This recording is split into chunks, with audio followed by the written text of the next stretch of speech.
दूती Chand, PV Sindhu, Mary Kom, Mirabai Chanu. इसका answer क्या होगा दोस्तों? तो इसका आंसर होगा option number B, PV Sindhu. अगला प्रश्न है, तान्या हेमंत निम्नलिखित में से किस खेल से संबंधित हैं? तान्या हेमंत निम्नलिखित में से किस खेल से संबंधित हैं? बैडमिंटन, टेनिस, शतरंज, हॉकी। तो इसका आंसर होगा ऑप्शन नंबर ए, बैडमिंटन से। तान्या हेमंत किस राज्य से हैं? तो कर्नाटका से। अगला प्रश्न है, भूटान का राष्ट्रीय खेल निम्नलिखित में से कौन सा है? भूटान का राष्ट्रीय खेल निम्नलिखित में से कौन सा है? शूटिंग, तीरंदाजी, कुश्ती, क्रिकेट। तो इसका आंसर होगा ऑप्शन नंबर बी, तीरंदाजी। अगला प्रश्न है, हुमायूं का मकबरा किस स्थान पर स्थित है? हैदराबाद, दिल्ली, मुंबई, उत्तर प्रदेश। तो हुमायूं का मकबरा कहाँ स्थित है दोस्तों? तो इसका आंसर होगा ऑप्शन नंबर बी, दिल्ली में। अगला प्रश्न है, भीमबेटका की गुफाएं निम्नलिखित में से किस राज्य में स्थित हैं? भीमबेटका की गुफाएं निम्नलिखित में से किस राज्य में स्थित हैं? मध्य प्रदेश, महाराष्ट्र, गुजरात, बिहार। तो इसका आंसर होगा option number A, Madhya Pradesh में। अगला प्रश्न है, मध्य प्रदेश में स्थित सांची का स्तूप किस वर्ष यूनेस्को विश्व धरोहर में शामिल किया गया? 1985, 1987, 1989, 1988। तो इसका आंसर होगा ऑप्शन नंबर सी, 1989 में। और सांची का स्तूप किसने बनवाया था? तो सम्राट अशोक ने बनवाया था। अगला प्रश्न है, कलमकारी चित्रकला किस राज्य से संबंधित है? कलमकारी चित्रकला किस राज्य से संबंधित है?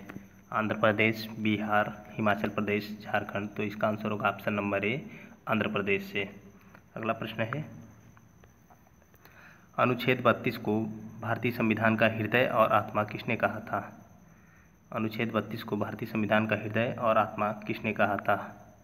सच्चिदानंद Sinha, Jawaharlal Nehru, B R Ambedkar, M B Pylee. तो इसका आंसर होगा option number C, B R Ambedkar ji ने। अगला प्रश्न है, भारत के उपराष्ट्रपति को पद की शपथ कौन दिलाता है? भारत के उपराष्ट्रपति को पद की शपथ कौन दिलाता है? भारत के प्रधानमंत्री, या लोकसभा अध्यक्ष, या भारत के मुख्य न्यायाधीश, या भारत के राष्ट्रपति। तो इसका आंसर होगा ऑप्शन नंबर डी, भारत के राष्ट्रपति दिलाते हैं। अगला प्रश्न है, हर्षवर्धन की जीवनी हर्षचरित किसने लिखी थी?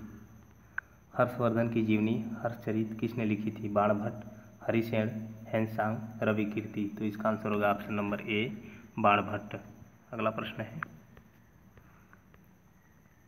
निम्नलिखित में से कौन सी नदी धुआंधार जलप्रपात निम्नलिखित में से कौन सी नदी पर धुआंधार जलप्रपात स्थित है?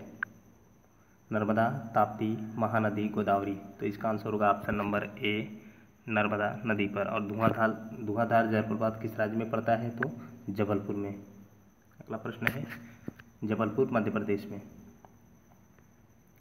कौन सी पहाड़ी मेघालय के पठार का हिस्सा नहीं है? नीलगिरी पहाड़ियाँ, जयंतिया पहाड़ियाँ, गारो पहाड़ियाँ, खासी पहाड़ियाँ। तो इसका आंसर होगा ऑप्शन नंबर ए, नीलगिरी पहाड़ियाँ। गारो, खासी, जयंतिया पहाड़ियाँ तीनों जो हैं मेघालय में स्थित है। ओके दोस्तों, अगला प्रश्न है, स्वतंत्रता संघर्ष के दौरान प्रसिद्ध मोपला विद्रोह निम्नलिखित में से किस राज्य में हुआ था?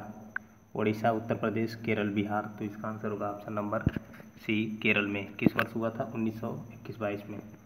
अगला प्रश्न है, प्रथम विश्व युद्ध आरंभ होने के समय भारत का गवर्नर जनरल निम्नलिखित में से कौन था? डलहौजी, वेलेस्ली, रिपन, हार्डिंग द्वितीय। तो इसका आंसर होगा option number D, Lord Hardinge द्वितीय। अगला प्रश्न है, भारतीय राष्ट्रीय कांग्रेस के किस नेता ने दूसरे गोलमेज सम्मेलन में भाग लिया था? सुचेता कृपलानी, सुभाष चंद्र बोस, महात्मा गांधी, जवाहरलाल नेहरू। तो इसका आंसर होगा ऑप्शन नंबर सी, महात्मा गांधी ने। अगला प्रश्न है, कुतुब मीनार की 5वीं मंजिल का निर्माण किसने करवाया था? हुमायूं, अलाउद्दीन खिलजी, फिरोज शाह तुगलक, गयासुद्दीन तुगलक। तो इसका आंसर होगा option number C, Firoz Shah Tughlaq ने। अगला प्रश्न है, भारतीय संविधान का कौन सा अनुच्छेद अंतर्राष्ट्रीय शांति और सुरक्षा के प्रचार से संबंधित है? अनुच्छेद 51, अनुच्छेद 47, अनुच्छेद 40, अनुच्छेद 43। तो इसका आंसर होगा ऑप्शन नंबर ए, अनुच्छेद 51। अगला प्रश्न है, बांधवगढ़ टाइगर रिजर्व भारत के किस राज्य में स्थित है? बांधवगढ़ टाइगर रिजर्व भारत के किस राज्य में स्थित है? असम, मध्य प्रदेश, छत्तीसगढ़, झारखंड। तो इसका आंसर होगा option number B, Madhya Pradesh में। अगला प्रश्न है, वर्ष 2000 में पद्म विभूषण से सम्मानित केलुचरण महापात्र निम्नलिखित में से किस नृत्य के नर्तक हैं? मोहिनीअट्टम, मणिपुरी, कथक, ओडिसी। तो इसका आंसर होगा ऑप्शन नंबर डी, ओडिसी के।